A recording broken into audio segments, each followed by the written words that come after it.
fruit and vegetables at the entrance. The moment you walk into a supermarket, you are greeted by colorful displays of fresh produce. This is not an accident. Supermarkets deliberately place fruits and vegetables at the entrance because they trigger a psychological effect called the licensing. When you put healthy items in your cart first, your brain gives you permission to make worse decisions later. You feel virtuous. You feel like you have already done something good for yourself. So when you walk past the chips and the chocolate 20 minutes later, your brain says yes without hesitation. It has already rewarded itself mentally before you even reach the snack aisle. Studies show that shoppers who pick up at least one piece of fresh produce at the entrance spend on average 23% more by the time they reach the checkout. The produce section also serves another purpose. The bright colors and natural textures create a positive emotional state at the very beginning of your shopping experience. You enter the store feeling good, and people who feel good spend more. It is that simple. Milk, eggs, and bread at the back. These are the three things most people come in to buy. Every supermarket knows this, and every supermarket puts them as far from the entrance as possible. You have to walk through the entire store to reach them, past the snacks, past the ready meals, past the seasonal displays, past everything the store wants you to see. By the time you reach the milk, you have already picked up 6 things that were never on your list. This single decision in store layout is responsible for a significant portion of unplanned purchases across every major supermarket chain in the world. Research from marketing firm Envirocell found that the average shopper makes contact with around 30% of a store's total product inventory during a single visit.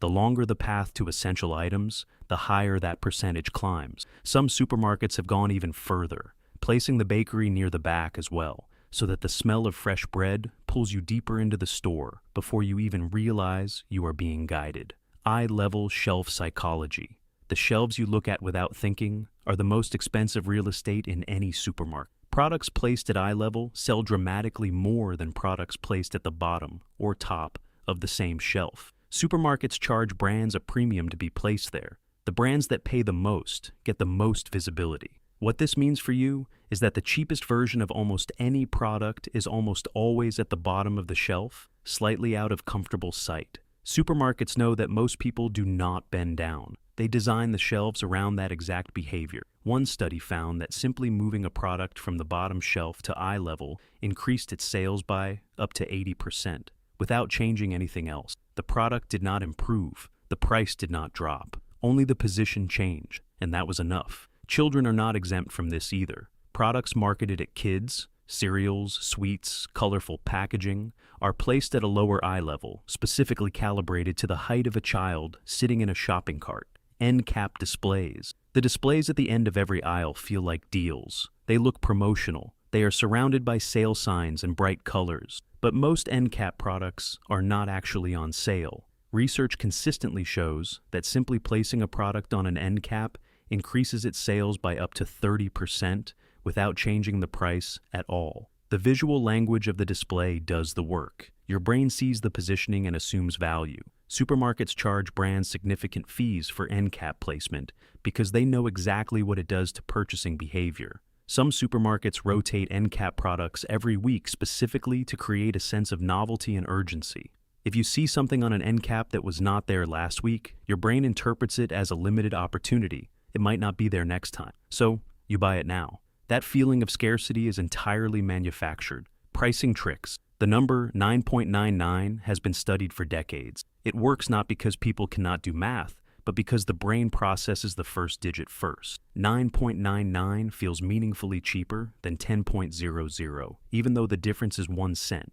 This is called the left digit effect, and it influences purchasing decisions across every category of product in every country in the world. Beyond that, supermarkets use a technique called price anchoring. They place an expensive item directly next to a mid-range item, so the mid-range item feels like a bargain by comparison. A bottle of wine placed next to a significantly more expensive bottle will sell far better than the same bottle placed alone. The expensive option exists not to be bought, but to make everything around it seem reasonable. Fake discounts work similarly. A product marked down from an inflated original price feels like a saving, even when the real price never meaningfully changed. Some supermarkets have been caught keeping products at an artificially high price for a few weeks specifically so they can advertise a discount shortly after. The discount is real on paper, the saving is not. Shopping cart size design. Supermarket carts have gotten significantly larger over the past few decades. This is deliberate. A larger cart feels empty longer. An empty cart creates a subtle psychological discomfort,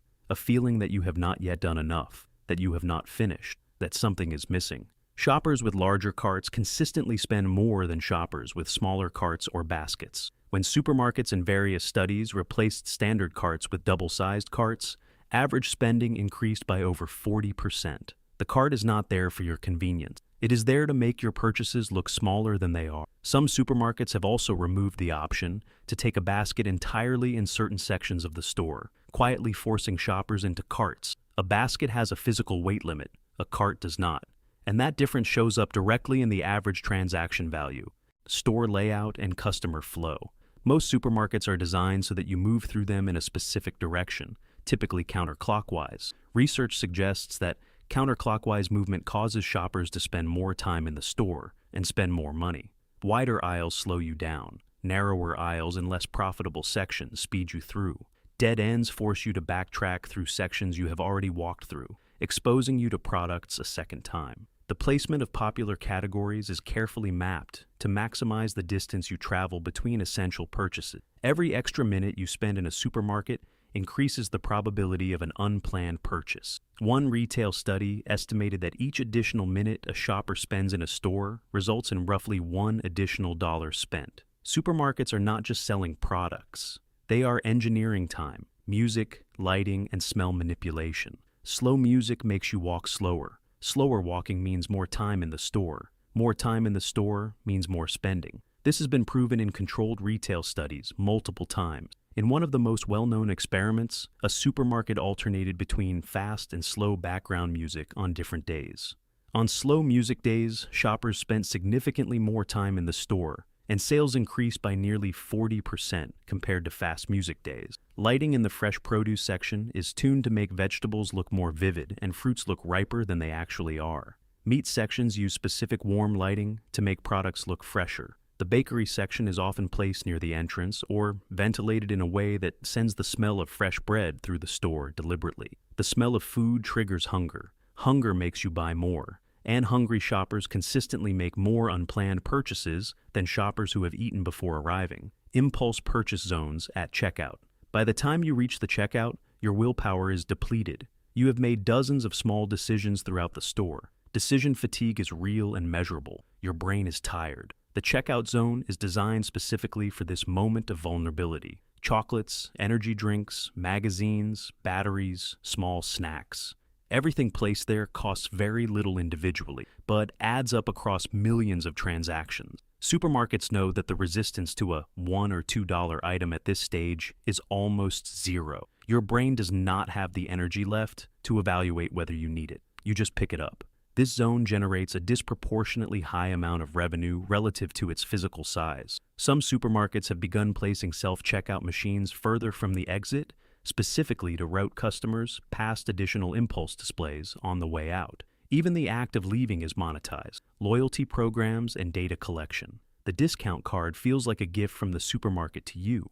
It is not. Every time you scan your loyalty card, the supermarket collects a precise record of everything you bought, when you bought it, how often you buy it, and how your behavior changes when prices shift. This data is extraordinarily valuable, not just to the supermarket, but to the brands whose products you buy. Supermarkets sell anonymized purchasing data to manufacturers and consumer research firms. The discount you receive in return is a fraction of the value the supermarket extracts from understanding your behavior at a granular level. Over time, the supermarket builds a profile of your habits that is more accurate than anything you could describe about yourself. It knows when you run out of coffee. It knows when you are likely to switch brands, and it uses that knowledge to send you personalized offers designed not to save you money, but to keep you spending exactly where and how it wants you to. You are not the customer of a loyalty program. In a very real sense, you are the product.